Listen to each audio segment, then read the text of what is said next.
Welcome back to the Comic Book Bullies with Nurse New Bully. Me host Leroy, aka the Bayou Barbie, with my co-host. Okay. Yeah, this is Eli, aka the Sorcerer Burrito Supreme. There you go. Another Taco Bell reference. We are not sponsored, but one day we will be by them. Yeah, we're back with the episode. And like I said, the reference, everybody knows what happened. It just happened. I want to say congratulations to the LSU Lady Tigers. And of course, you're going to see this all week. It's the hottest controversial subject on the market. But we're not here to talk about that because I don't really care. But don't worry, you'll hear about it. I don't know what that is. Don't worry. She was doing John Cena. She was doing John Cena. Oh, yeah. Well, WrestleMania. John Cena. He WrestleMania this week. Yeah, I watched the match. I saw the match. But hold on. Let's stop there. John Cena didn't invent that. Tony Yayo from G Unit invented that. Oh, we knew John. John Cena didn't get popular until he started acting like a rapper and shit. Pretty much. So yeah, shout out to Tony Yayo. But so I remember when he was running around in just booty shorts. Exactly. Eminem was hot at the time, so he was like, let me just do that. So yeah. Anyway, but not only did the LSU Lady Tigers, we also want to say shout out to baseball season because baseball season just started. Yeah. So yeah, I'm excited. I don't know about you. I'm excited. That was pretty cool. Exactly. So yeah, I don't know who played day that game in years. Exactly. I don't know who played that game, but yeah, whatever. Yeah, we're back. So like I said, we're just gonna jump into it. Oh, Eli, did you want to talk about some stuff that happened for you this weekend? Yeah. Let me get. Eli had an adventure this weekend. Yeah, I just want to say shout out to Izzy. He was one of the Geek Savs when I used to do the Geek Savs podcast, Native Nerds podcast. Yeah, he had a fight last night, MMA fight, his first MMA fight in years, and he won in the first round, like a minute and a half into the first round. Nice. Is the fight online anywhere? Or? It was on pay-per-view. I guess it was Aftermath. Oh, okay. It was actually on pay-per-view and shit. So yeah, this is he hasn't fought in a long. He used to do this. I mean, and he's done like jiu-jitsu and Muay Thai bouts here and there, but as far as MMA, it's been a long time since he's done that. And he was at a higher weight class, but he got down to like 170, which is like welterweight, or is that middleweight? Welterweight, I think it's welterweight. Okay. But yeah, this is like the thinnest he's ever been. He's looking all swole and cut, looking all like he could do porn now. He just needs the mustache. Just oil him up, man, and throw the camera and do some OnlyFans. But no, it was cool. It was yeah, he went out there and got it done. It was pretty cool. I was quite proud. He's my nephew. He's my nephew. So it was cool to see him go out there and do his thing and get the W, and the whole west side of St. Paul was there cheering him on. A couple of other of his teammates fought as well.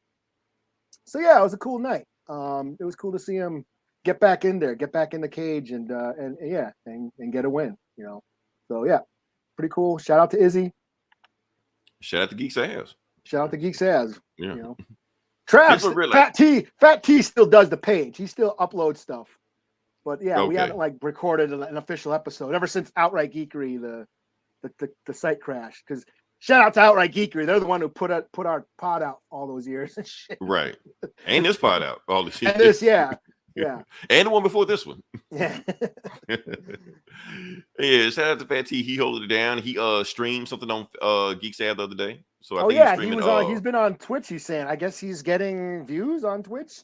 He was on it for a while. I clicked on, like, let me see what Fat T doing. I clicked on like hours later. He's still on. I'm like, damn, okay. I guess people were all chatting it up in the chat, and he was busting his games on Twitch. I'm like, shit, I need to step my game up, then. I forget what his name is. It's True 2K. What is? I'll figure it out. Tell you what, just drop the link on the page. Just drop. Yeah, I'll drop the link. Drop the link there. Hey, Fat T, if you're listening, drop your Twitch account. I forget what it is. Is it Fat T, or is it actually True 2K or Beast something or something Beast or something? I can't remember. We will send a link or something like that. But yeah. All right, so we're going to get into it. Like I said, neither one of I didn't go to the theaters this week. I don't know what the hell happened. I do know that the number one movie this week was D&D, Dragons and Dungeons. Dragon. Did I fuck that up? Yeah. I'm not into it like everybody else is. Like this Geeks and Comics is that eat shit and breathe, but D&D. I was casually into it. I remember the cartoon. It was like right after Cadillacs and Dinosaurs. I'm like, yeah, it's okay, And that was it. That's all I really know about it. And there was an episode of it on Community. That's all I know. So as far as anything else, I'm oblivious to it. But I'm glad it made number one. I think it beat John Wick this week. So, Yeah. that's pretty tough. But what we did do, well, not together, but I watched it because I just found out he watched it. We did watch a movie this week, and it was on Apple TV. Mhm. Now, a lot of people don't have Apple TV. I don't have Apple TV. How to get my hands on Apple TV? Because I think I bought something at Best Buy and they gave me like a 30-day free trial. But it wasn't this week. It was like 2 months ago, something like that. So I said, I'm going to hang on to it and wait for it until Ted Lasso season 3 drop. I'm like, hold. And then Ted Lasso season 3 drop. I still ain't watched it yet. But I will. I'm going to get around to it.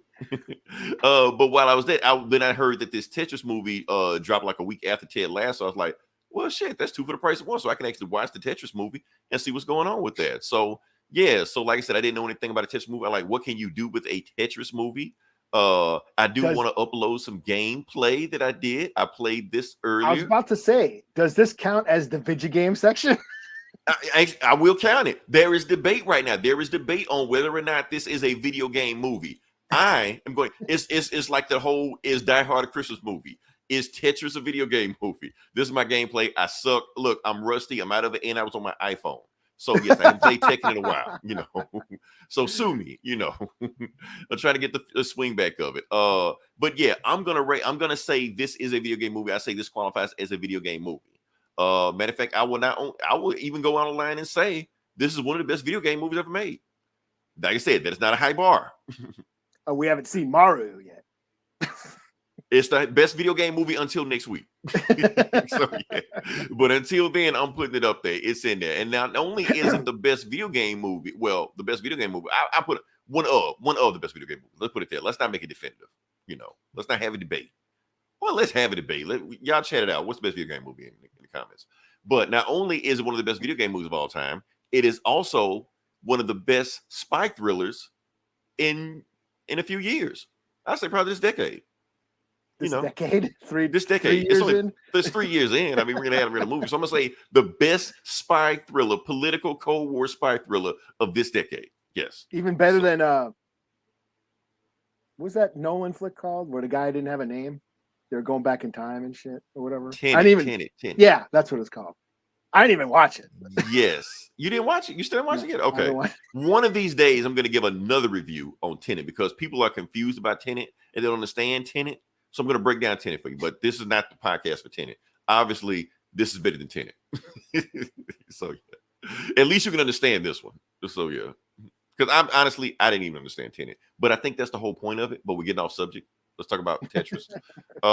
Like I said, this is now the reason people are divided on whether or not this is a video game story because it's not based on the video game of Tetris because Tetris doesn't have a story. There's no protagonist. This is not The Last of Us. This is just blocks. That's it. So you can't make a game about Tetris. There's no story behind the game. There's no lore. It's not like, there's no characters or a storyline. Right. And I'm pretty sure if you go online, you can dig up some fan fiction. I'm pretty sure somebody has wrote some Tetris lore. We're ignoring them. We're just talking about this. So they went to porn. Yeah, like, get that image out of my head. I know we wanted to get it. Yeah, get that piece right in there. I can't unsee it now. I'm done. All right, but yeah, what I was going to talk about is that, like I said, there's a lot of things on this movie. So what they decided to do instead of doing a Tetris, like made up lore or whatever like that, they decided to do it based on the true life story of how the game not only was made but was licensed and brought to America and how Nintendo got their hands on it. And I've heard this story like decades ago, and I remember hearing like that's a wild ass story that needs to be a movie. And they've been trying to make this movie based on this for a while because. Like I said, it's a wild story. If you want to, like I said, the movie is sensationalized. There's some stuff that's real. Some stuff they just like, fuck it, it's a movie. But if you want to get like the real life story, there's a YouTube video made by, I think, The Game Story. And I watched it last night. And it's a lot of stuff that happened in it that's straight from that. So I do appreciate that. Now, what do I like about this movie? What I like about this movie is that it was pretty much about the whole legal battle and contract disputes of that. However, they made it interesting. They kept energy in it. And I was like this could have been boring when you just talk about contract disputes the whole time, but they had energy the whole time in it. Had these Nintendo 8-bit graphics going on, a lot of movement going on, camera movement. Taron Egerton, that dude from Kingsman? That's the only thing I've seen him in. Yeah. He was awesome in it. He made it seem like a video game salesman in the 80s was like the coolest thing ever, you know. Yeah, he's his acting chops are he nailed like the businessman, American businessman accent. He even wore cowboy boots. Now, I don't know if the real guy wore that, but yeah, he wore cowboy boots in there. So with the 80s porno. With the 80s porn stash, I keep seeing porno tonight. What the hell? the Magna PI mustache. Even Magna PI had a porn stash. We all knew that at the time. So yeah, that's why he was so popular. But yeah, so that's what. So yeah, and when his whole dispute behind that, and at the heart of it, it's a great theme. But it's a lot of stuff going on in this movie. Like I said, it is a political thriller. It's just a guy just trying to sell video games. That's all he's trying to do. But he put his house on the line, put his money on the line. He got to deal with the biggest video game company at the time was Nintendo, and they might still be at this time if we want to be honest with you. So he has a deal with them, a lifetime deal, and the only way he can get this deal done is to go into the USSR, Soviet Russia in the 80s. And anybody knows anything about Soviet Russia in the 80s, that's the last place you want to go. Well, yeah, the USSR doesn't exist anymore. Right, the USSR doesn't exist. Sorry for our younger listeners that don't know what that is. You know, that was a big deal when that was when that country fell. That nation kind of fell. It was like, oh shit. Yay! But now here we are 30 years later, and Russia's still a thing. Right. Being assholes trying to invade other countries, but a threat, yeah. It's like they're trying to come back, but anyway, we're gonna go with that. But the thing was, like, back in the 80s USSR, and it almost seemed like Taron Egerton character, what is it, Hank Rogers? It almost seemed like he was oblivious to Russia, like he really didn't understand how Russia worked. You know, because he just like, oh, I'm gonna just get the rights from Russia. I'm gonna just go to the video game company that sells it. Oh yeah. But video game companies didn't exist in Russia at the time. So if you walked into any building that was, that sold electronics, it was a government building, which meant he was walking straight into the KGB. You know, not knowing what the hell going on. So I thought that was pretty cool. I said, I'm spoiling this movie that happened 40 years ago in real life, But the fact that he was all of a sudden was in like this web of spies, and the whole movie had a theme. It was communism versus capitalism. That's the whole point of the movie. Like Gomer would eat this movie up. He would love it. Oh, yeah. So Gomer, if you're watching this, go watch. And how they're both kind of fucked up. Exactly. That's the whole point of it. The movie wasn't painted like in any 80s movie we saw. It was like capitalism, good, communism, bad. That's how it was.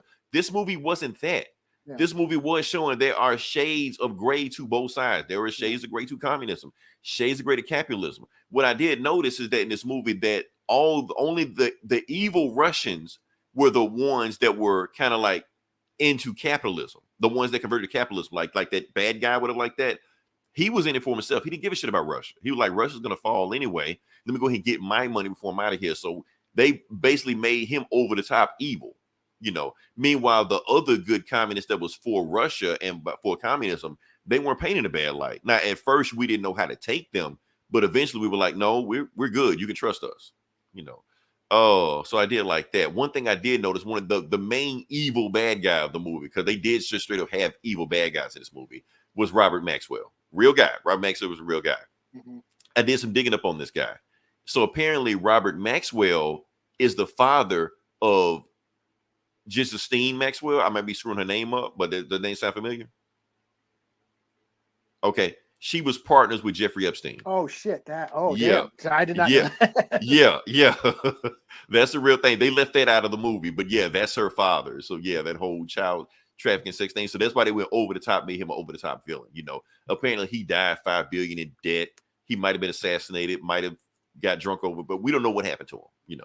But anyway, his daughter's a piece of shit. Yeah. So yeah. And he didn't kill himself Vic, either. Yeah, John's made the shit go crazy. Yeah, Vic, we covered it last week. Honestly, Eli, I think I need to eat my words. I think I need to eat a cheeseburger on that. Because I said that we were going to be done with that. We were all going to be Men in Black to forget about that. And apparently people have not forgot about that. If anything's About got worse, the the Jonathan Major shit, yeah, it's probably gotten worse since it was last week. But like I said, here's the thing. It's still in the news. Yeah, I'm over it. Whatever they do with him, have at them. You know, I'm over it. I don't really care, because the thing is, whatever happened to Jonathan Majors, we will never know. We don't. They can release all the video footage, release all the text messages. He works for Disney. They can CGI this shit. Yeah, and especially with this AI shit right now. I heard a Jay-Z song the other day that ain't even made by Jay-Z. So, because AI can do that shit now. So, yeah. Anyway. And everybody who was all like, recast T'Challa, well, shit, recast Kang. Right. There you go. divert your efforts for something for worthy cause. Whatever. You know, they're going to do what they're going to do, you know. They're going to do what they're going to do. But let's go back to Tetris. Yeah. So, like I said, Tetris had a lot of shit going on. It was communism versus capitalism. They were both shades of gray to both of them. There was other things going on also, like this bromance between him and Alexei over there.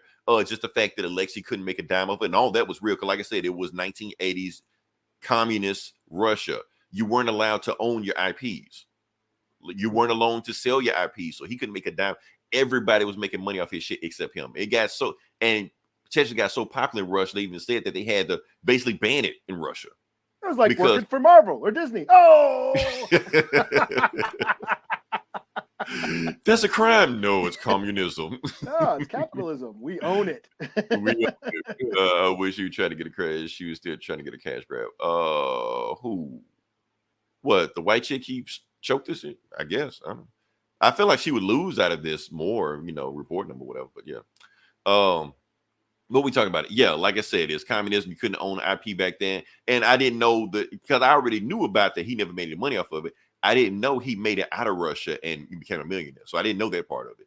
So that was pretty cool at the end. So yeah, at the end of the movie, all this stuff did happen. He paid, like, once he sold the rights to Nintendo, he paid money to get him out of Russia. And they started their own video game company. Now both of them own Tetris.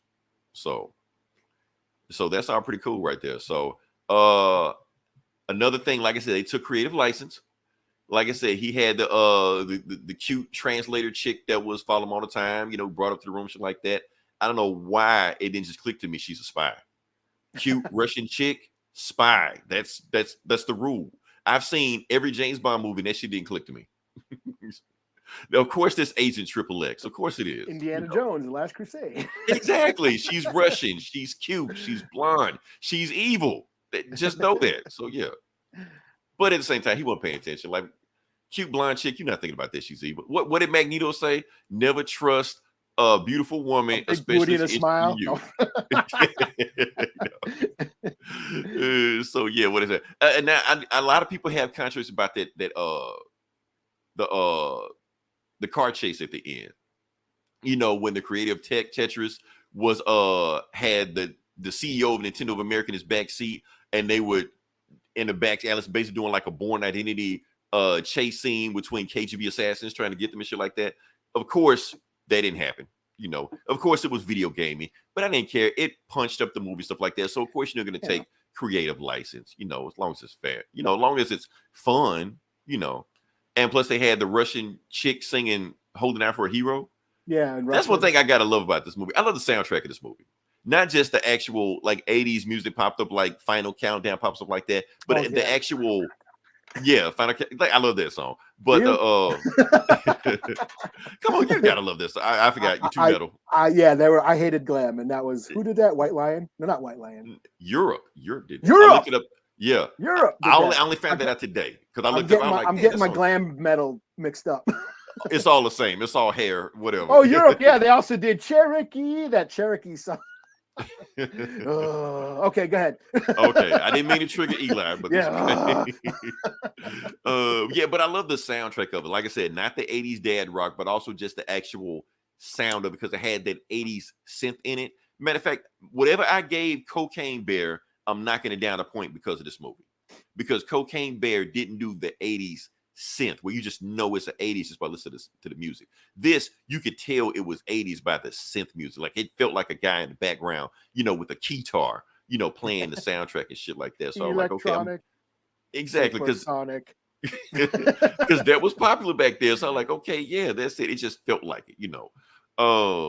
what did I talk about this movie? Like I said, I just like it. Just it has some lines I just like when the CEO of Nintendo was like, "Oh, we got to make sure Atari will get their hands on this because I hate those motherfuckers." That's like I can picture them saying this shit back in the 80s. You know, just I almost wish they would have had like an evil Sega and Atari like CEO like battling with them also, but I guess they didn't do it because it was like it didn't have enough time for that. It would have been fun, yeah. I mean, it would have been fun, like an evil Sega dude just showed up, yeah. crush Nintendo, you know, shit like that. So they're like, if you're gonna go 80s, go full 80s. But like I said, they wanted to go for the full, spy Cold War because it did feel very golden eyed to me for a while. You know, just the whole back they were, you know, going backyard, making backyard deals and stuff, and I was loving it. So, yeah, like I said, I watched the movie twice. Did you? Oh. Yeah, I watched the movie twice. I highly enjoyed this movie. I'm gonna get a 4.5 out of 5. Eli, I think I enjoyed it more than you did. I think you did. Yeah. I thought it was interesting. Yeah, I was aware of this story. Mm-hmm. And yeah, it was an interesting story. Seeing it play out. I don't think I was as engaged as you were. I didn't feel as because it did just feel like it was just facts. This happened and that happened and that happened. It was just fact, and you kind of know the story, so there wasn't. I mean, yeah, because eventually you know he's going to get the rights. Yeah, otherwise, I mean, we know the history. We played know, it. Yeah, yeah. So there wasn't. I wasn't like very engaged with anybody or what was going on, but it was interesting to see the story play out, and it did. Yeah, nostalgia. I had the game. We had the Game Boy with Tetris. Because that's the thing. Like there was a clock on the clock. Like I said, you got to get this deal done before June because that's when we're going to launch the Game Boy. So if you don't do that, and plus that line he said about the Game Boy, he actually said that in real life. He was like, if you put Mario in the Game Boy, sure, you'll sell this shit to like 100,000 kids and they'll have fun with it. But if you want to sell it to everybody, you put Tetris in there. So that's a real line he said. Yeah. So I like that. Yeah. Yeah, I mean, my mom got into Tetris. My mom would play the Game Boy. And that's the thing. Let's talk about Tetris for a second because I do think Tetris was the first adult game. Now, I mean, I don't mean like R-rated blood and titties and shit like that, but the first game that like adults and parents could play because parents weren't playing Mario and Zelda. Even if they liked it, they were like, "This shit is too kiddie for me. I can't play this." So yeah, I had fun playing it, but my dad isn't gonna touch that shit, you know. Yeah. But at the same time, Tetris was okay for everybody to play. Yeah. And it kind of brought everybody into it. Yeah. We had it in the computer lab at our school. And the teacher who ran the computer lab, I beat her high score. Wow. Okay. So you like some kind of Tetris, like? I mean, back then, yeah, it was a fun game. It was just a fun game. It was quite addicting. Like, it was. Yeah. So I do remember that. I remember the Game Boy. I remember, and I did like how they did those 8-bit, animation transitions and stuff. Right, when they were like going from car chase and going from like country to country. So because he was basically globetrotting the whole movie. So and it was like bringing up the video game animation, 8-bit animation. I thought that was cool. But no, it was an interesting story. It was interesting. It was cool to see it play out. I kind of figured like Gorbachev and all that. I figured there was some fictionalized things going on. Right. And they did try to dramatize it a little bit too much, but to make it seem like Tetris caused the fall of the USSR. Like they try to, but they were trying to stop it. You represent everything we hate about the country. Yeah, there was that theme though. Yes, capitalism versus communism, and both aren't as great as we think. Everyone wants to say, "Oh, capitalism is great." No, it's corrupt, and so is communism. Everyone, that's the answer. We need to like take care of everybody. Communism works, but you see how communism works, and you saw how capitalism worked. And you saw, capitalism kept screwing him over. Yeah, everyone's just kind of because everybody was cutthroat. Everybody was out for themselves. Yeah, money is just the root of all evil, or whatever. Right. And I do like how they try to make seem like every capitalist is an asshole except for Nintendo. they are the good ones. So but it was just how everybody was just sort of plotting and scheming, and how Russia had no idea that the rights were being sold, and this was being sold all over the world, and They didn't even know what Nintendo was. Yeah, Like, he didn't know what. And he was Nintendo like, "Are you joking, right?" Like, no, I don't know what that is. Yeah, this is only on PC. This is only a computer. Or what was that scene where it's like, this is just a computer or whatever? Right. You know, Because the dude screwed them over. He was like, they don't know what a console is. So I'm going to just say it's a computer. Because what's the difference between a console and a computer? Like, it's harder to find that now. Yeah. Yeah. Like, because even how they describe it back then, you can try it now. Okay, so a computer has a keyboard. Okay, my Xbox has a keyboard. So it has a processor. It has all those things in it. So, So when he signed that deal, he kind of screwed them over. But at the same time, it was legal-ish at the time. And I didn't know that the Tetris game that I had on Nintendo was a bootleg. The game showed me, the movie showed me that. Like that Tengen shit from Atari. I had the game. I didn't know. I bought it. I played it. I was like, it's fun. Shit like that. And then now the game is telling me, no, Atari wasn't allowed to sell that shit. So, I don't know. So. I thought it was all right. It was interesting. It was an interesting story. It was interesting to see it play out. And I was vaguely aware of what happened, but it was cool to see, it dramatized the way it was, I guess. Right. Yeah, it was like a conspiracy espionage thriller or whatever about a video game, about making a video game. And then when he said, like, I'm just trying to sell a video game. What the hell, man?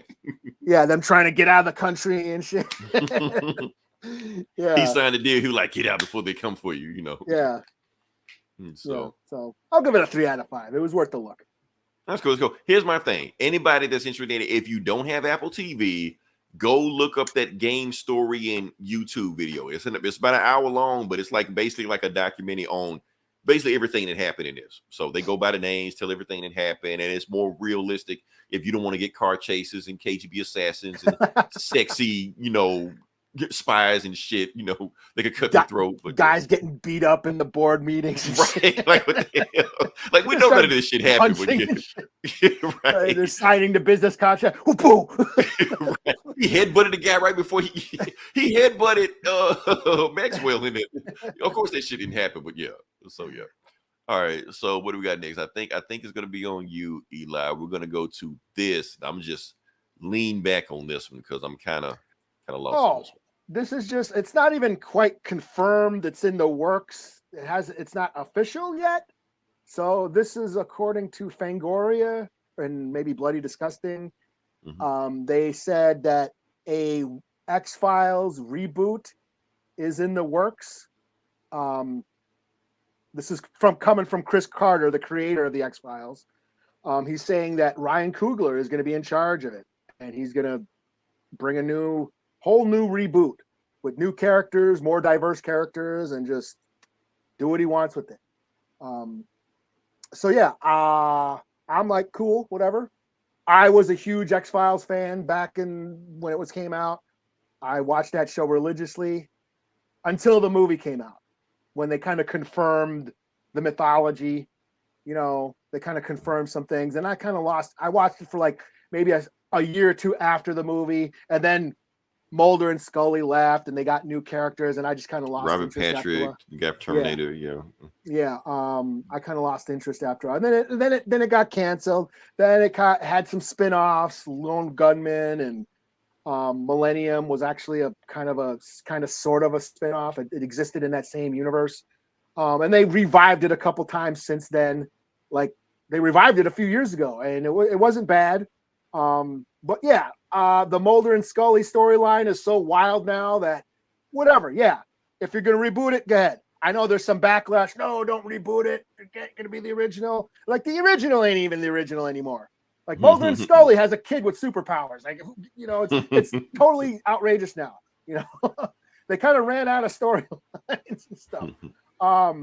But it was like it's been the X-Files sort of idea has been sort of copied ever since. A secret government agency that investigates paranormal, supernatural activity, that's classified, or the government wants. That's Agents of S.H.I.E.L.D. That's Agents of S.H.I.E.L.D. Right. That's the BPRD or whatever. Right. Hellboy and all that stuff. I mean, it's that whole scenario has been, it was, X-Files was highly influential. And it was basically about conspiracies and real life phenomena. You know, it was kind of like a monster of the week. They dealt with like a monster or conspiracy of the week, but there was an overall like mythology about Mulder's sister being abducted by aliens. And then it is revealed that Mulder's father was a part of this secret government agency that was trying to facilitate a cure for an alien virus. Yes, there were aliens on the show. They were secretly involved with them because another alien virus, they were trying to like come up with a cure to battle this alien virus. And they were working on cloning and fucking with people's DNAs and went in all the kind of conspiracies and shit. And then once the movie came out, it kind of confirmed that there were aliens on Earth the whole time. That's when I'm like, yeah, I kind of checked out after that. It was like, okay, that's the story. But they kept it going on for another. By that time, it was like season 5 or season 6. And they went on for like maybe, I think, how long did it go on for? At least 10 seasons? They went on for a while. So I lost interest after a while. Like I said, Mulder and Scully, they got rid of Mulder and Scully once and tried all new characters. You know, so it's bit, you know, and then they brought him back a few years ago, but this is supposed to be a fresh reboot. And I'm like, hey, Ryan Coogler knows what he's doing. You know, and in this day and age with all the conspiracy theories we got going on, you know, Pizzagate, flat Earth and shit like that. Flat Earth and Pizzagate and lizard people and shit eating babies or whatever the fuck these people believe in. Oh, let them have an anti-vax episode. Oh yeah, shit. yeah. Anti-vax, 5G, 5G, and fucking you know, January 6th was all hoax and shit. All that, you know, they could have a field day right now. This is, I think, you know, like, Cooper don't need to write this. Alex Jones needs to write this. Yeah, just let him go nuts. Yeah, I like whatever. I'll check it out. You know, like I said, the Mulder and Scully story has been played out and kind of got too outrageous in the end. Make up some more characters, you know, make up a new, take it a new, make it new for a new generation. You know what I mean? I think the timing is right. You know, that seems to be a thing now. Conspiracies are in vogue right now. So I think the timing is right. The moon landing, all this shit. Yes. All that shit. So yeah, that's my thing on it. And I was a huge fan of the original. I love the original. I wasn't much of a conspiracy theorist, but I did find it fascinating. I did think it was, you know, the whole "don't trust the man" thing. Right. Yeah. You know. So yeah, I was a huge X-File fan. You know, X-Files, not porn. Again, back to the porn thing. X-Files, not X-Hamster. Yeah. So yeah, I'm all for an X-Files reboot. I'll give it a look. You know. So cool. All right, we're sticking with you. You're still on you. Okay. Yep. We're gonna talk about Scott Pilgrim, even though I know I sent you this link. So why'd you send it to me? Oh shit! I guess it's back on me then. I kind of forgot while I sent it to you. Let me. I think I took when you sent it to me, I thought you were sending me because like during COVID, they there was a bunch of table readings. Like there was a community episode where they did a table reading and shit. Right. Like an online table reading, and then there was a Scott Pilgrim table reading where everyone did from Zoom, read the script. You can check it out on YouTube. So that's what I thought you were sending me. You were sending me some YouTube. No, this ain't that. This isn't that. I'm trying to see if I can find. Yeah, I guess it's an animation. They're doing an animation. Yeah, I think they're doing animation. I was about to say radio show, podcast. Voices of voices. So anime. Okay, let's talk about anime for a second. Anime is not in the West. I don't give a damn what you're doing. You just can't slap anime on shit just because it sounds cool. No, anime is in the East. If it's West, it's a cartoon. So they're making a Scott Pilgrim cartoon, not anime. Cartoons are for kids. Exactly. Like it's animated. We don't review comics. We review graphic novels. Yeah. No, it's a fucking comic. That's what it is. A comic book. It's a funny book. Exactly. So yeah, that's what's going on, right? What we got our subject. Yeah, so that's what we're doing. They're doing a Scott Pilgrim cartoon with all the original people back. So that's all I got. I may or may not check it out. I did love the movie. I thought the movie was a lot of fun. But I also blame it for the rise in hipster culture.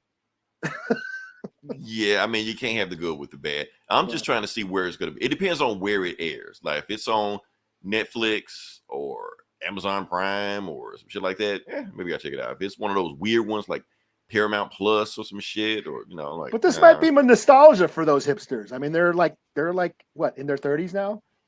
Probably 40s. They're in their middle age now, because when this movie come out, like 2008, 2010, 2009. And I was in the Twin Cities. This was like a huge hipster fucking town. So it was a movement then. Okay, oh yeah, it was annoying. I'd be at the metal shows and motherfuckers in their fucking cardigan sweaters and winter hats in the winter, in the summertime, complaining that I don't know why I'm here. I don't like metal. And Scott Pilgrim was out of here, then you. It was like a cultural movie. It was a brand at the time. Oh yeah, a movie, handlebar mustaches and but I'm saying you had a comic, like it came from a comic. So it's a comic book property. They're double-decker bicycles and they're fucking monocle and shit. Yeah, big ass, wearing big giant librarian glasses and shit.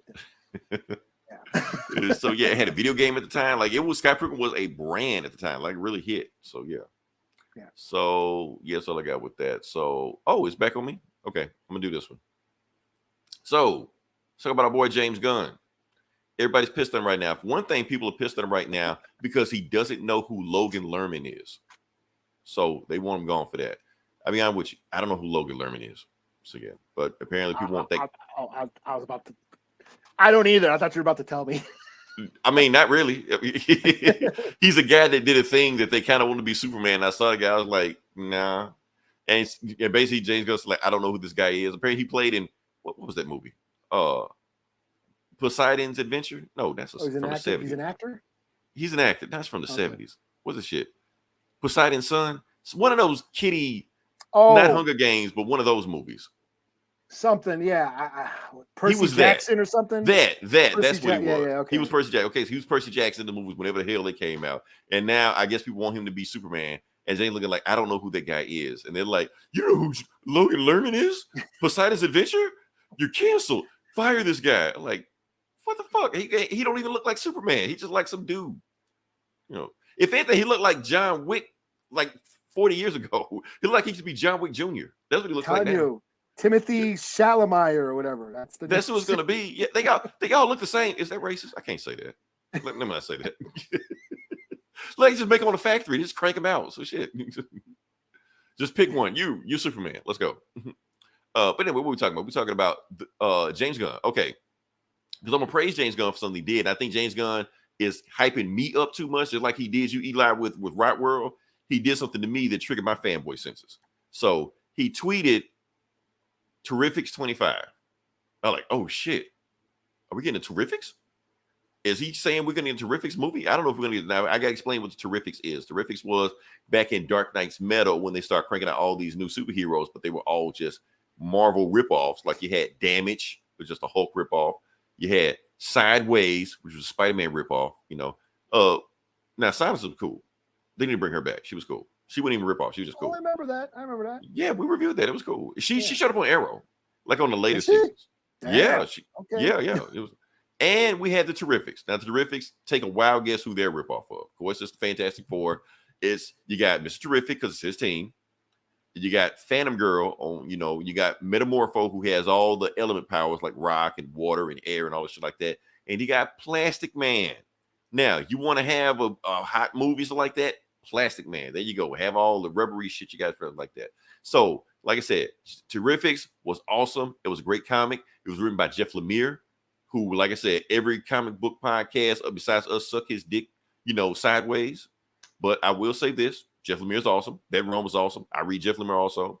I just don't suck his dick like corn on the cob. That's just me. But everybody else. Corn on the cob? Yeah, I do. Sorry, pause. I'm sorry. Give me corn on the cob. I'm not eating it this way. You got to eat corn on the cob sideways. Why are we talking about corn on the cob? What, you take corn on the cob like you take corn on the cob like straight? No, I bite it. I'm like a typewriter. I don't think it's like a typewriter. That's how I eat corn on the cob. Am I sucking on corn on the cob too? I thought I was. I mean, you're eating, sucking, you corn on the cob, but you're not taking corn on the cob like that. I love corn on the cob. Show you how much I love corn on the cob. Yeah. We don't deep throat corn on the cob. Yeah, I don't use it with my no hands or nothing.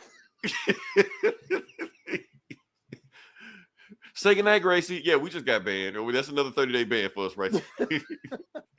I'm not clipping this either. I'm not. This did good. We clipped the last one. We got beeped every other 5 words. Now they think we Def Comedy Jam, so I ain't doing that one. What we talking about? Anyway. Back to the right. Oh man, I know what song we're going out to. Slop on my knob, like corn on the cob. Anyway, Terrifics. Back to Terrifics. Okay, like I said, it's a ripoff of Fantastic Four. However, they did this when Marvel banned the Fantastic Four. So, like, if they're not gonna do Fantastic Four, fine. DC would do it themselves. Now, like I said, I read Terrifics. It's a crazy, wacky book. They time travel, go to multiverses. They meet alternate versions themselves. They have a council of Terrifics, all this shit like that. It's wild shit. So, my thing is, this is the most James Gunn thing that DC has. So, if they do a Terrifics, James Gunn do this. Like, can you picture James Gunn doing a Superman? Not really. Can you picture James Gunn doing a Swamp Thing? Not really. Preach Commandos? Maybe. I can see James Gunn getting away with that. But Terrifics is his shit. This could be his Guardians if he pulls this off right. I could picture him just nailing this shit, you know. And who should be now? Like I said, I don't like fan casting. I hate fan casting, but I will fan cast for this. Who should be Mr. Terrific? There's only one guy that should be Mr. Terrific. William Jackson Harper. JEDI from The Good Place. That need to be William Jackson Harper. Yes, he was in the last Ant-Man movie. Didn't do shit. Probably killed him off. I don't know what they did in that movie. I forgot. In, Peacemaker? No, not him. Okay. No, that's the other guy. That's the High Evolutionary. He's gonna be that High Evolutionary in Guardians of the Galaxy. JEDI, he's awesome. Need to be there. So that's my whole thing right there. Like I said, but will the Terrifics make money? Probably not. I don't care. I just want it. Give me Terrifics. You know. Plus, hey, you got a black superhero on there. Black superhero's hot. You're gonna have to take Mr. Terrific, but don't shit on him like the Arrow shows did. Make him actually cool like he is in the comics. And you got a thing. So yeah. That's all I got. Is it back on me? It's back on me. Damn, we're rolling. Now to the video game section.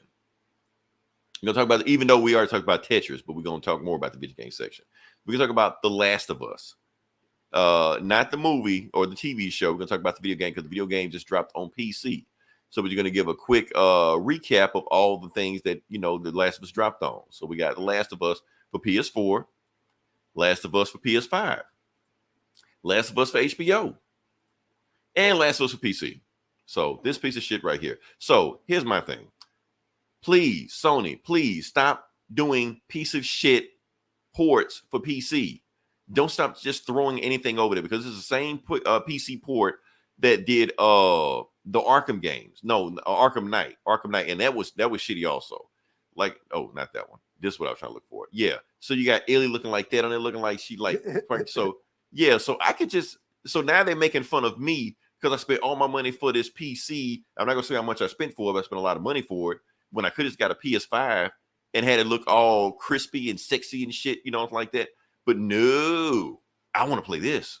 So, like I said, I'm not touching The Last of Us until two things. Until I watch Digital Foundry, because any PC game I watch Digital Foundry YouTube channel to see how shitty it really is, and until Naughty Dog fixes patch, because they already put an apology out on Twitter.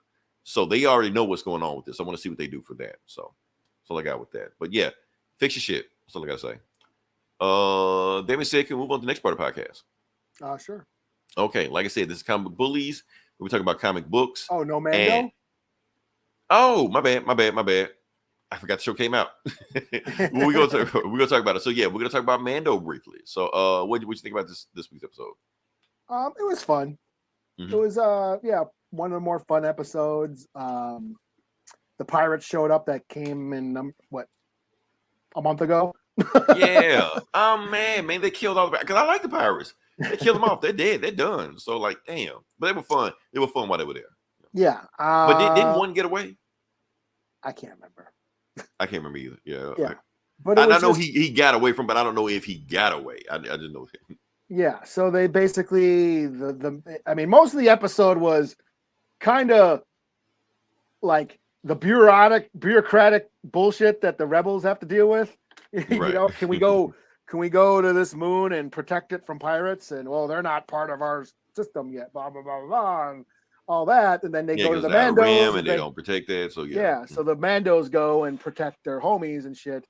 And it's just an action scene, a big old action scene. I was a little disappointed that we didn't get to see missile launchers, you know, from the backpacks, you know. I mean, if you got a gang of Mandalorians, you know, and they're finally not getting slaughtered left and right, they're actually fighting. So yeah, have the Mandalorians do some shit, you know. Yeah. And then it was revealed that I guess Bo-Katan can take off her helmet and basically find balance to the Force or find balance to the way or whatever. Right. Or whatever. Yeah. She walks in two worlds and shit. Right. So yeah. So they're gonna use her to like recruit all the Mandalorian tribes, stuff like that. So because she can do this, she can do that. So yeah. So again, I'm intrigued by like that's what I want. I want the story to move forward. And that okay, here's my thing. Yeah. I finally feel like we have a story. Yes. We're doing something. We're going somewhere with it, not just with Bo-Katan, because that's interesting also. Yeah. But the very end, the stinker ending, when Appa from the Good Place, not Good Place, what's this show called? Kim's Convenience. Yeah. So he found Moff Gideon. Well, didn't find Moff Gideon. Looking for Moff Gideon, didn't find him. Yeah. And he realized the Mandalorians took him, or some tribe of Mandalorians took him. So like, okay, now we have a story. Now we have conflict. Let's see where this goes. Before they were just 3 episodes or 2 episodes left. And it's probably gonna like be another episode where we just talk about, I don't know, Ahsoka or some shit. She just pop up out of nowhere. Yeah, like that's been my frustration. Like every time they move the story forward, then they stall it and give us a bunch of shit we don't care about. And that's been kind of frustrating with watching these Star Wars shows. So the whole Moff Gideon, he's still a thing. Yeah. On episode 5 or 4 or whatever this was. Right. You know, and now is it they found traces of Beskar, so yeah, it points that Mandalorians. Is it Mandalorian? There, you know, there's theories because yes, there are all these different factions of Mandalorians. Right. And I think that setting, like I said, they may do a curve, they may throw us a curveball. Because they're setting up like it's going to be evil Mandalorians versus good Mandalorians. I mean, and that's maybe kind of been the consensus ever since the Clone Wars. Like when we're introduced to Mandalore during the Clone Wars, they're like a pacifist society. They're a bunch of rich folks. They don't wear armor. You know, they're like aristocrats. They're a bunch of rich folks. Obi-Wan's trying to bang the Duchess and shit. But there was the Death Watch. Like a faction of Mandalorians that wanted to bring them back to their traditional warrior ways. And Bo-Katan was kind of sort of involved in that. And then her brother was a part, and that's how Darth Maul became the boss of them, and they were doing crime shit. But then on Rebels, there was another faction, I can't remember what they're fucking called, but there was another faction of Mandalorians on a moon that were sort of taking up that same sort of, you know, traditional warrior way that the Death Watch was doing. And that's Rebels would be closer to, I'm trying to think of my timelines now, because this takes place after Return of the Jedi. So Rebels takes place before A New Hope. So there could be another faction of Mandalorians we haven't seen that were on the Rebels. You know, they're the ones who had the Darksaber. Or maybe they just make some shit up. Or they make some shit up. You know, but I would like to find out what's happening. You know, yeah. Like I said, all I know is that we have a story, we have a plot, we have conflict. Other than that, it was just let's do shit. Let's talk about some other people we don't give a fuck about. Do shit. But now we're building towards something. That's all I was asking for. Yeah, me too. Can you tell a basic story without all these detours? It's like, oh, let's throw. Oh, remember this guy? They had Zeb. Which is cool. Zeb was on Rebels. He cameoed on this show. But yeah, that's what I feel like. They get caught up in let's throw all the Easter eggs and the references because that's what fans love, but and sacrifice the story. And that gets frustrating. So that's what I'm hoping we get. Yeah. I'm finally intrigued. I want to see what happens. Now, please show me what happens. you know. It'll cut to somebody else next week. So yeah. Yeah, it'll be all about Baba Freak or whatever. Right. Find out next time. Yeah. All right. So that means they move on to the next part of the podcast. Yep. Okay, cool. Like I said, it's Comic Bully. We talk about comic books, and either I'm gonna let you go first. I don't know what you got. Well, actually, I do know what you got because you told me what you had. Well, start recording. I guess I'll do, since we're talking about Star Wars, I'll segue into the Star Wars book.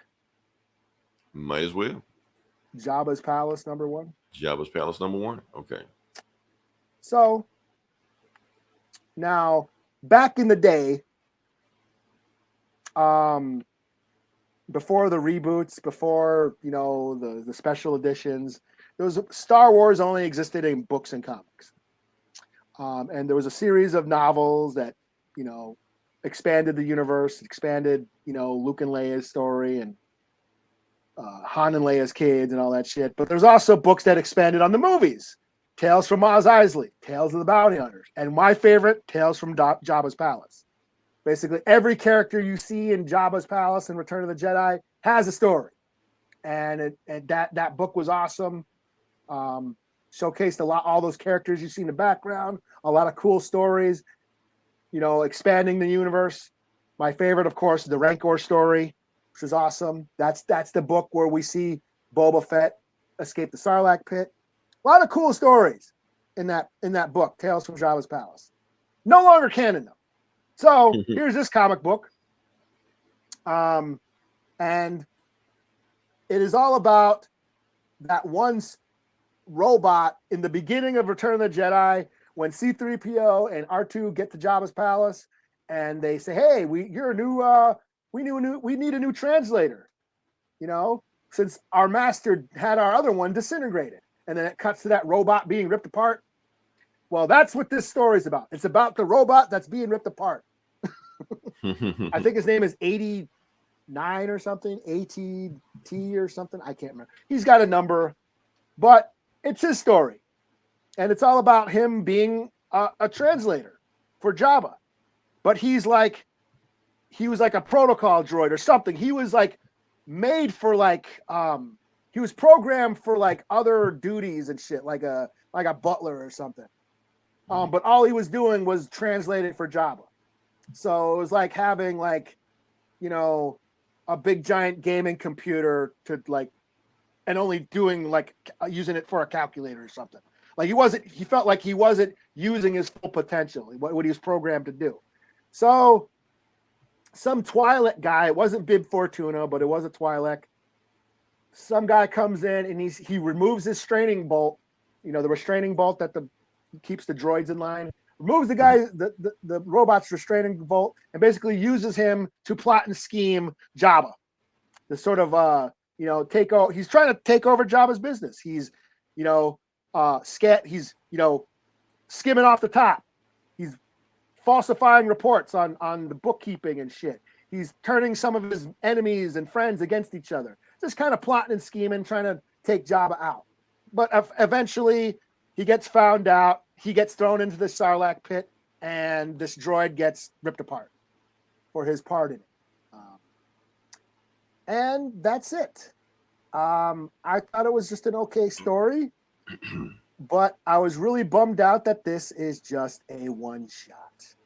Oh, really? Okay. Yeah. So this wasn't like a retelling of an old Jabba story, or this just original? No, this was a new story, and I'm like, I thought it was going to be a series. Okay, this is all on Jabba's Palace and all the crime and gangster shit going on. Right. But this was just a one-shot story, and I'm like, of all the stories you could have told about Jabba's Palace, that's the one you decided to tell. So I was a little disappointed. And then next month there's going to be a book about the Ewoks. Tune in next one for the Ewoks. I'm like, really? Oh man. So I was a little bummed about this. I mean, the art's cool. They always get the best artists for Star Wars and shit, but I was kind of bummed out. I was a little disappointed. So I was like, fuck it. This is a 2 out of 5. Oh damn. Okay. Yeah. Something has spike behind it. So yeah. All right. So what do we got? Okay. Next book I'm going to do is Action Comics 1053. Did you read this one? I did not read this. No. Okay. Cool. No big deal. Like I said, more super family.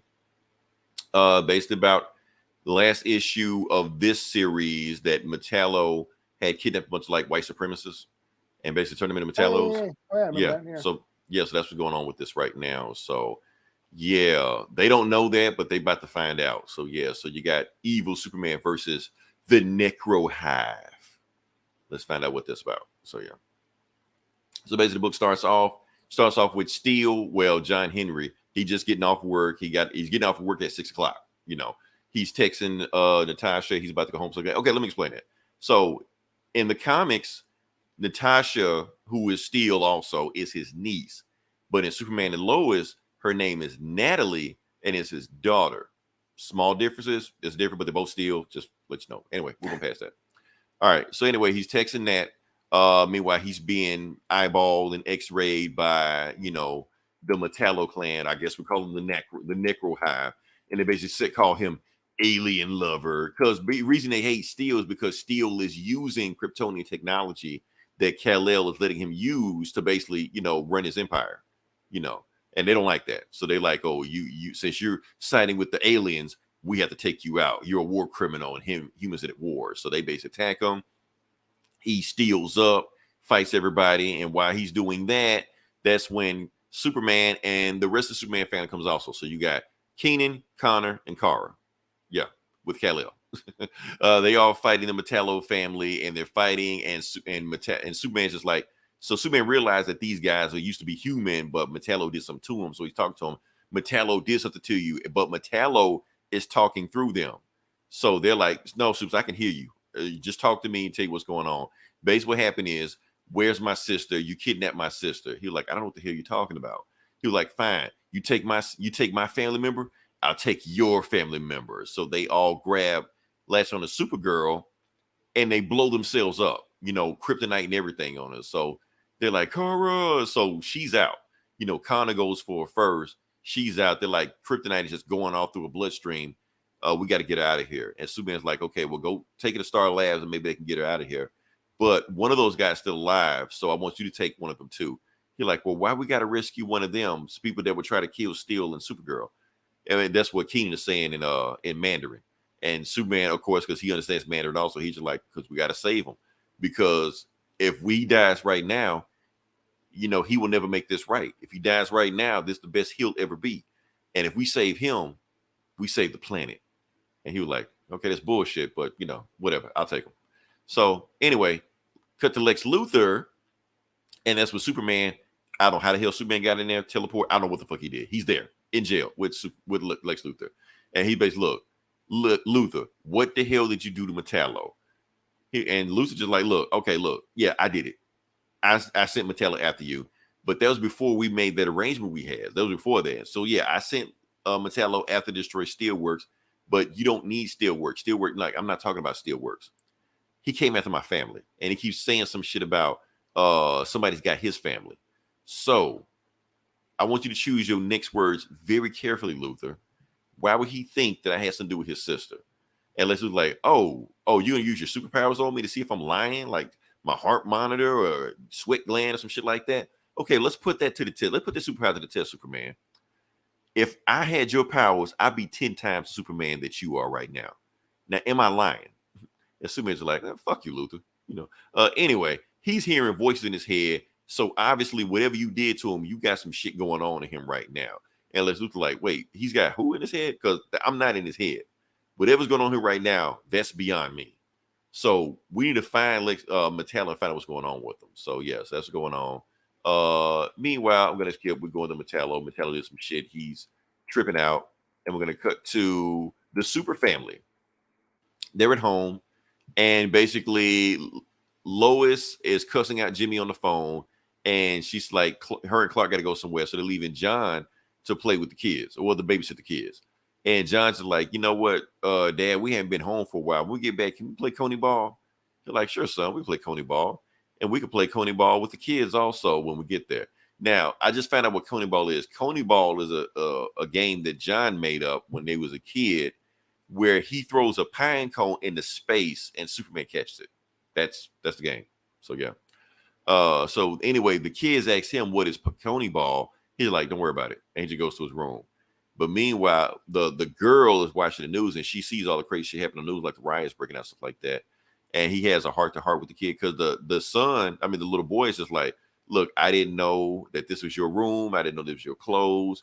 You're Superman's true son. I didn't mean to overstep my boundaries. So they have this heart to heart, like, look, I didn't mean to get into it with us. Glad you're here. You're my brother. She's my sister. We all need to get along. You're part of the family. So let's go have, let's go out here and just have fun. So they go out to there, and that's when the girl is missing. She's gone. And they look at the news, and a riot breaking out. Shit's getting torn up all over the place like that. And they're like, what the hell is going on? And they're like, a man has been killed. And they look up, and who's caused all this ruckus and this racket? The girl, one of the super twins. She's just destroying this shit downtown. To be continued. So, yeah. Oh, some other stuff about Power Girl and shit like that. I don't care. So, yeah.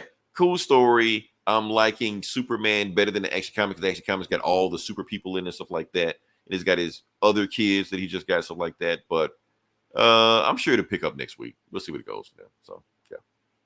All right, cool. What's the score? 3 out of 5, man. I got to give him 3 out of 5. The only cool part was him talking to Luther, but that was about it. So, yeah.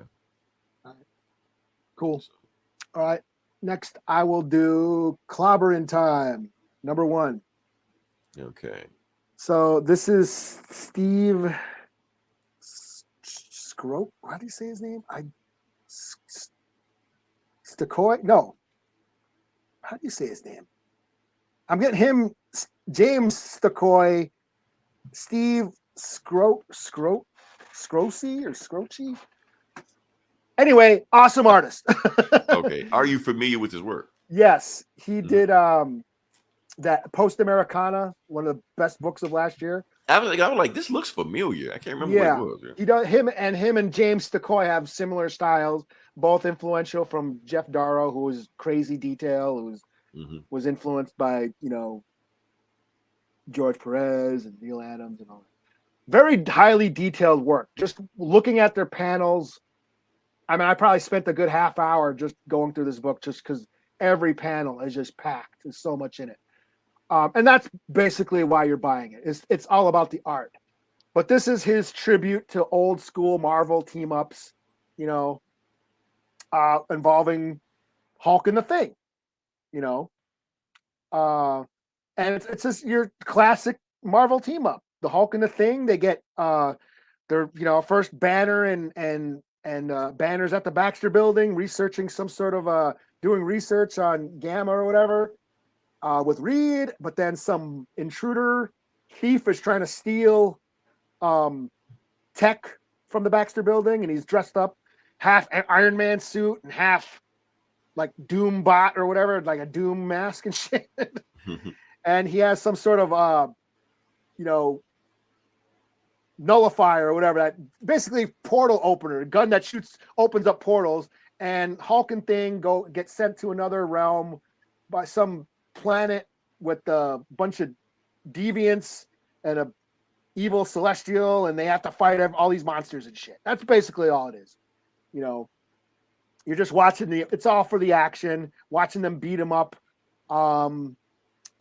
It's funny to watch the Hulk and the Thing kind of engage. Hulk doesn't want to ever, like, the Thing is always like, okay, Hulk, first we got to start out with a plan. Step 1, we do this, then step 2, and then Hulk smash, and he just goes. Hulk has one plan, Hulk smash. Yeah, Hulk just goes and starts whipping ass, and that's all it is. And it's crazy action, crazy art, and that's essentially why you're buying this. So it was just a fun little romp through a classic Marvel comic, classic Marvel team up, Marvel 2-in-1 or whatever. You know what I mean? Even the narration. And I'm surprised they just call it that, Marvel 2-in-1. I'm surprised they just a team up. Yeah. Yeah. Even with the narration and the way it's written, that classic, Stan Lee style of writing. You know what I mean? The very pulpy sort of comic book writing. So yeah, it was a lot of fun. I'll give it a 4 out of 5. I guess next week or next issue, Thing is gonna team up with Wolverine and go to Krakoa. So teaming up with different. So I was thinking this was just Thing and Hulks, but it's like Thing and other people. It's Thing. It's the Things book. Okay. Yeah, Clobberin Time. Oh, okay. So, and like, it's just an excuse to see Steve Scroach draw Marvel characters. And I'm pretty sure since this is out of continuity, they don't have to worry about a deadline. So he can take as long as he needs Oh, to, yeah. you know, finish layouts. Yeah. Yeah. So, yeah, I mean, it's just fun. It was just fun. And you're in there for the art. And just to get that classical superhero beat 'em up story, you know. And next month is Wolverine. We'll see him draw Wolverine. So, and he's going to Krakoa, so we'll see him draw a bunch of mutants. So, yeah, Nice. I'd like to see that. So, yeah, this is a lot of fun. 4 out of 5. Nice. Okay. All right. So next book I'm going to do is Unstoppable Doom Patrol #1. I almost got this, but Yeah, like I said, I am not the world's leading expert on Doom Patrol, you know, but I feel like, I'll just pick this book up, just see what it's about. There we go. All right. So, like I said, this is almost like it's coming out of Lazarus Planet. It has some ties to that, but they really want you to feel like that if you don't know anything about Doom Patrol, you should be able to pick this book up and you can hit the ground running. So you don't have to be a Doom Patrol expert. It's kind of giving you an intro at the same time while continuing the story that they have. So let's see what we got. It's the classic Doom Patrol team. What do we have? We got Cliff, who was Robot Man, Larry Negative Man, not Eliza. What's her name? Rita, Lexi Girl, Beast Girl, we will talk about in a second, and the Chief, but the Chief is a woman this time. When they'll explain it also. So let's get to it. So the book opens up with some monkeys. So yeah, Robot Monkey and Intelligent Monkey. That is not Gorilla Grodd. That is Monsieur Molière and the Brain. Those are the two are. They're part of the Brotherhood. Now, okay, I know you're thinking, oh, they ripped off X-Men. No, X-Men ripped off them. The Brotherhood of Evil came before the Brotherhood of Evil Mutants. So yeah, and they're trying to put the band back together. Meanwhile, we go to the Doom Patrol, and they are going to Gotham City. And Cliff's like, I hate this town. I hate coming to this town. And Rita is also reading Dangoria, looks like it. So yeah, little thing right there. Anyway, they go there and they are in the middle of traffic, and everybody's cursing them out like, get the hell out of here. We don't want you. We don't need you superheroes. We got Batman. And Cliff's like, hey, fuck you, lady. You know. And then the Doom Patrol's looking around like, why are we here? They're like another guy that's not here who is Minto, who is like their another member that they don't show in this book. He's basically telling him that that's another, like, not mutant. They call them mutants. They call them, what do they call them? Metahuman. There's a metahuman here in Gotham that we need to look out for. And as soon as we find them, we'll know. So they look up and they see, boom, a metahuman crash in the sky with a whole bunch of like scientist ninja people fighting also like this. So like, okay, we need to go to work. Do what we were trained to do, Doom Patrol. That's what Chief says, and they go to it. So we cut back to Monsieur Molière and the Brain, and they find out that Nazi dude, Captain Immortus or General Mortis, whatever his name is, they think he's dead, but basically he's like, look, I don't need you anymore. Your Brain, you got to use your usefulness. So Brain's just like, okay, well, if you don't need you anymore, well, then you're out of here. So he gets ready to kill him. Before he kill him, Monsieur Molière stops him. We'll come back to later on. Back to the Doom Patrol. They're fighting all the metahumans and those ninja scientist gun people, and they're fighting them. And when they can stop them, that's when that's when Chief is like, okay, look, I'm going to call it one of my other personalities that says, and as we find out who Chief really is, Chief is Crazy Jane. Crazy Jane is one of the Doom Patrol members that can change personality to 64 different other personalities, and each personality has a different power, all stuff like that. So she has another power that can scare the meta people, stuff like that. And she's looking to her brain to find out who these people are. So basically, after Lazarus Planet, apparently a whole bunch of people got powers in DC Universe now. So new people popped up with powers, shit like that. So since new people popped up with powers, this new company popped up called Metagenetics. And what they do is just go around and just capture metahumans. That's what they do. And they experiment on them and they sell them. So it's basically human trafficking. That's what they're doing. They sell them as biological weapons. So they captured this metahuman, but this metahuman got loose, and now he's getting around just destroying shit like that. So they were like, okay, try to take him out, and try to take him out. but nothing's working. The metahuman is too strong, and that's when Batman shows up. Because remember, they were in Gotham City, so Batman shows up. He's like, "I'll take it from here," and Robin. I think it's Tim Drake in the back. And she just like, the chief is like, Batman, what the hell are you doing here? No, you screwing things up because I'm not here to protect. And basically, the chief is like, I'm not here to protect Gotham City from the mutant. I'm here to protect the mutant from Gotham City. Because I already know what you're going to do, Batman. You're going to capture him. You're going to take him to Arkham City, where either two things are going to happen. He's going to break out and become another one of your bros gallery, bad guys that you fight all the time, or he's going to be killed by one of your bad guys. So it's only two ways that happens. Or even worse might happen. He might get kidnapped by the Suicide Squad. He might get taken to Star Labs and become some kind of weapon, stuff like that. Whatever happens, it's going to be a bad thing, Batman, because you don't understand how this works, Batman, because you're not a metahuman. You have no powers. You're a human. And that's when Batman gets offended. He's like, what do you mean? What about the Justice League? And you're like, yeah, what about the Justice League? You got aliens, Amazons, Atlanteans, but you don't have metahumans on your team. You got one metahuman, and he's fast enough that people can't catch him. And Robin's like, yeah, she's right about that, Batman. He's like, shut the hell up, Robin. Then and he went up and so right before he's about to eat one of those scientist ninja people, Cliff is able to talk him down. He's like, you don't want to do that. I understand where you're coming from. We're metahumans just like you. We have a home for you. So why don't you, come with us like that? And that's when the metahuman is like, screw you.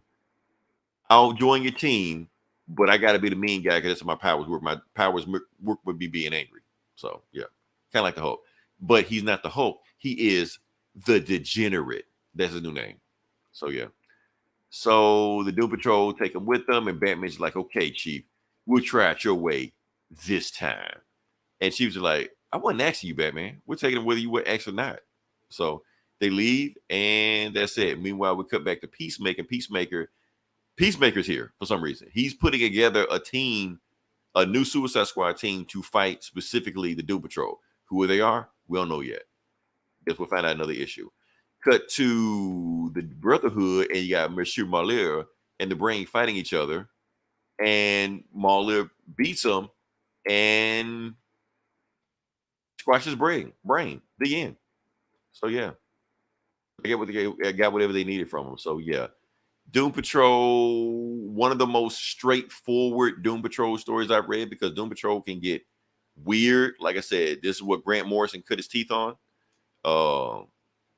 Yeah, so standard book, not bad. Entry level. I'm thinking that they're doing an entry level first before they get to the really weird, wacky shit that Doom Patrol is known for. So I give it it's a standard 3.5 out of 5. I give it that. So yeah, cool. Yeah. All right, I will do. Now this is interesting. So because of April Fool's Day. Mm-hmm. Marvel released this only on online on Marvel Unlimited in the Infinity. Oh, is that where it was? I couldn't find it. I didn't know what this was. Okay. So this is the Marvel toilet paper comic. Okay. Apparently, back in the 70s, Marvel was merchandising everything, including toilet paper. So they printed an original comic on a roll of toilet paper. And so now here we are, 40-something years later, and they decided to release that toilet paper comic digitally. So it's the same comic. Yeah, it's the same comic. I forget who wrote it and who drew it, but it is just a little short one-shot comic featuring Spider-Man and the Hulk. The Gamma something. It was called, I can't remember what it was called. The Gamma something. But it's basically Peter Parker is doing a research on gamma radiation. He's doing a paper on it for his class. Bruce Banner happens to be working on it too because he's trying to cure himself from the Hulk. While they're there at this laboratory, the leader shows up in some kind of robot machine and starts fucking up the place. So of course, Hulk's out, starts fighting the leader, and Peter Parker suits up as Spidey and start kicking his ass. And they just kick his ass. Robot. If it's the 80s or the 70s, that sound like a Spider Slayer. That would sound like. But that's yeah. And here it is. Here's like some of the artwork. And yeah, at the end of the story, Spider-Man, like the Hulk runs away, jumps away. You know what I mean? And Spider-Man's like, wow, Hulk helped me out during this fight. Maybe he's not as monstrous as people think they think he's like a terror, and maybe he's not as bad as people think. That's kind of where it ends. So again, classic Marvel team up. Another 2-in-1. Only this is if it was the 70s, 80s, I mean, your two biggest, heroes were Spider-Man and Hulk. So you want to sell toilet paper where you wipe your ass on it, might as well. There you go. And it's only like it's almost like a newspaper comic strip. Very limited panels. There was maybe, I don't know, there was maybe 20 panels. Like I wouldn't be surprised if Stan Lee wrote this. Yeah. The Gamma Gambit. I think that's what it was called. Yeah, that sounds Stan Lee-ish right there. But yeah, it was just goofy. I just checked it out just for, Marvel, like it popped up on Unlimited's like April Fools. Here's the Marvel toilet paper. April Fools, the only day that people online actually fact check shit. So yeah. But all right. What you got? Well, I guess on me. Okay. Let's see. All right. So next book I'm going to do is last book I'm going to do is Iron Man. There you are. You there? Okay. Yeah, you bleeped out, but you're back now. Okay. 4 out of 5. Okay. 4 out of 5. Okay, there you go. Classic book. So the next book I'm going to do is Invincible Iron Man number 4. Like I said, I missed issue 3, but I'm back on 4, kind of see where it's going from there. And like I said, Tony Stark is broke and somebody else has bought Stark Unlimited, his company. Who bought it? We're gonna find out. So boom, here we go. Oh, and he's beat the shit out of the guy that bought his company right there. So yeah, we're gonna find that. That's what's happening on the cover. Get out of there. There we go. Okay. So the book starts off with anyway, the bad guy of the story is Phelon, not Phelon Street Fighter. He's actually an X-Men villain. X-Men villain that they created, I think, like last year. He's that guy. But now he's bought Stark Enterprises. So we go to Tony. He basically gives his backstory like that. Anyway, Phelon gave him a message because basically there's been a trail of bodies that of Tony's friends, and he don't know who did it. But anyway, this guy Phelon is basically telling him, "You got an issue with me? Meet me on Wall Street." So he's flying to Wall Street right now. So he goes to the New York Stock Exchange, and basically he's announcing. So Phelon is the face of Orchis. If you know what Orchis is that human, the enemy of the X-Men. It's like X-AIM agents, X-Hydra agents, X-Shield agents. They all teamed up together to take him out. But like I said, he's the face because the real person that runs Orchis is Morgan Taggart. And he's standing up there with Nimrod on one side and Dr. Stasis on the other. And it was revealed that Dr. Stasis is a Sinister. He's another Sinister clone. So, and matter of fact, he might even predate the Sinister clone we know. And that's what he's just like that. He was like, "Oh, hey, Tony, you got my message." And now Tony just said, Mario Marcus and Zhong Wei, they will be avenged. And he was like, "Yeah, I don't know what you're talking about, Tony. But anyway, glad you're here. I'm taking over your company." And he's basically interviewing, having fun, like, "Oh, yeah, we're going to change Stark Enterprises. We're going to make it the new company, the new face of the company, stuff like that." And matter of fact, Tony Stark was only here to wish us on because if Tony Stark really had a problem with it, he would say something. Matter of fact, we could talk to him right now. He's right there. And Tony's just looking at him. And he just looked, "Oh, so you think you're going to take over my company? Because I promise you, that didn't work out for everybody else to try to do that shit. Because Obadiah Stane, dead. Justin Hammer, dead. Hell, it killed me a couple times. So if you think you big and bad enough to take over my company, I'm just letting you know the road that's headed you also."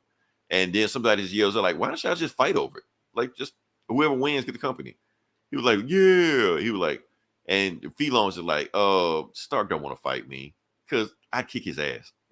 He's like, "Oh, really? Okay, well, how about we take this outside? Unless you're scared, and you're going to be the shortest tenure of any CEO in history." And that's when Phelon actually follows outside because Tony didn't think he was going to follow him outside. He was just like, "Oh, he's going to follow me outside." because he doesn't know anything about this guy. He knows like one wiki page and that's it. And he just like, okay, look, you killed a bunch of my friends. So I'm gonna tell you right now, either resign as the CEO of Stark Enterprises, or shit's about to get real right now. And he's like, a matter of fact, why aren't you on Mars fighting Blob and a Toad right now? You're like, Blob and Toad?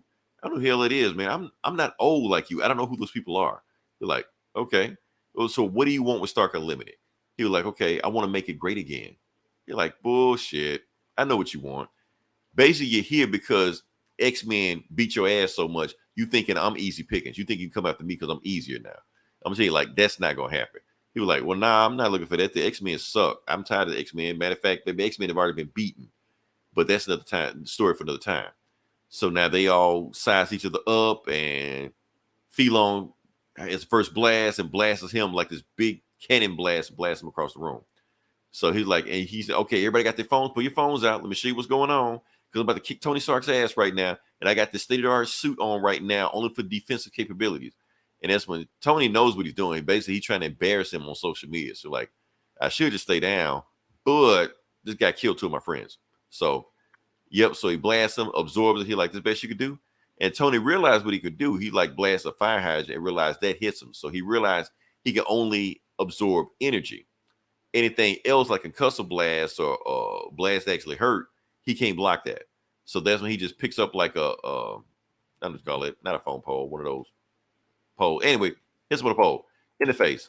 Bam, blasts him, knocks him across the street, grabs him before he goes, and he realized that damn, this guy, because I've been so concentrating so much on like Thanos and Galactus, I wasn't even paying attention to this guy, and I let this guy get way too much power. I should have been focused more on him. So he grabs him before he falls through a school bus, throws him into that Wall Street bull that's on Wall Street. So yeah. And then he blows some more bullets at him, stuff like that. And he was like, yeah, this is fun, but let me go ahead and end this fight right now. So he creates like this spirit bomb or some shit like that, but it's actually a huge ass EMP that takes out Wall Street for like about a second like that. The reason he did that, because he wants to have a private conversation that people can't record with Phelon. He's like, look, I want you to do something right now. I know you killed my friends. I want you to go to the police right now and confess that you killed them. And do we have a deal? You're like, no, let me counter offer with you joining me. So that's when he cocks back, try to punch him. Tony grabs his fist like, no, this is your last chance to surrender, and breaks his hand. He's like, look, I hope I didn't break any of your fingers that you don't need surgery. But if you do need surgery, Stark Unlimited has a great health plan. And it was made by the guy that you killed. So, and he flies off, and that's it. He was like, if you come back, we're going to have an issue. So he flies off. And that's when Phelon just starts laughing. He's just like, well, finally, I have a worthy nemesis. Because the X-Men suck. But Iron Man, I should have been fighting him the whole time. So he's laughing. And when he gets a phone call from She-Hulk, and She-Hulk's like, the people that you just fought, Tony, they're suing you. They don't want you to wear an Iron Man suit anymore. They own Iron Man. And now that you're running around with it, it's like you're actually wearing Iron Man illegally. So maybe we can find a way around that. But until then, we need to figure something out. But anyway, he goes into space. And so Tony has this thing. He like anytime he has like a hard day or a big battle, he just goes to space and just floats. And just floats away. He's like, this is better than getting drunk. And plus, this is the fastest way to get halfway across the world anyway. So when he drops down, he is at Krakoa. And Krakoa is just basically like, Emma, you got some people, a bogey is flying directly at you. He's like, don't worry about it. He's been waiting. I've been waiting for him to come down here for a while because he's late. Aren't you, Anthony? And basically, Iron Man's like, okay, if I got to fight Phelon, I need to keep up with Emma Frost, even though I really can't trust Emma Frost. To be continued. So yeah. So what does Emma Frost have planned? We don't know. We will find out. So yeah. So pick a book. I'm still enjoying the story. Every one of these books so far have always been a strong 3.5 out of 5. And this one doesn't stop the train here. So yeah, it's that. Cool. So cool. You got any other ones? Or you booked out? No, I'm pretty much booked out. Okay. So yeah. Yeah, like I said, if you listen this long, different like, share, subscribe. I don't know what other what we got to talk about. I think that's pretty much it. Yeah. Like I said, listen to last week's episode. We're still talking about Rolling Fort. They're still fixing stuff up down there. And Arkansas, Little Rock got hit also. They got hit pretty hard. Oh, yeah. And then the other night, a metal show in Illinois, a tornado went through and collapsed the roof during a metal show. Morbid Angel, a death metal band, that I've seen a bunch of times, and one person died. A bunch of people got injured. The tornado came through, collapsed the roof, and it fell on while they were in the show. So, a lot of bad weather going on. Stay safe out there, y'all. Yes, they say because this is tornado weather. It's pretty bad. It's still snowing up here. It snows here. It's 1 week. Yesterday I was wearing flip flops. Today I'm wearing a coat. So I don't know what the hell is going on right We got another foot of snow the other night. The other day. If y'all can hit it, we're gonna hit sooner or later. So yeah. Yeah, basically it storms everywhere else, and then we get blizzards and shit. It sucks, man. I can't. I live here. Been living here most of my life, and I'm getting sick of the snow. Moving Mississippi. I don't know. Oh, and that's probably our power had been going out off and on all weekend because of the trees, like the heavy snow weighs down the trees. There was like poles and stuff. A tree fell down the block, blocking the road yesterday. A bunch of branches are down in my yard, and powers. Their trees are falling down and taking out power lines, and so a lot of the city, there's a bunch of people without power, like still in the Twin Cities. Okay. Crazy weather. I don't know. All right, we need to make a decision. Next week is Easter. Eli, let's call it for next week because honestly I don't know what I'm going to do. I might be here, I might not be here, but just say it. Let's. Okay, sure, that's fine. Yeah. Okay. So anybody listening, we won't have a show next week. We'll come back the week after next week. We'll have like a whole bunch of stuff. As far as the Blue Beetle trailer that dropped, tell you what, I will do a reaction tomorrow on that one. Even though I know the Mario movie drops, though. Yeah, I'm not watching the Mario movie anyway. So yeah. You're not gonna watch Chris Pratt, man. Chris Pratt is Mario.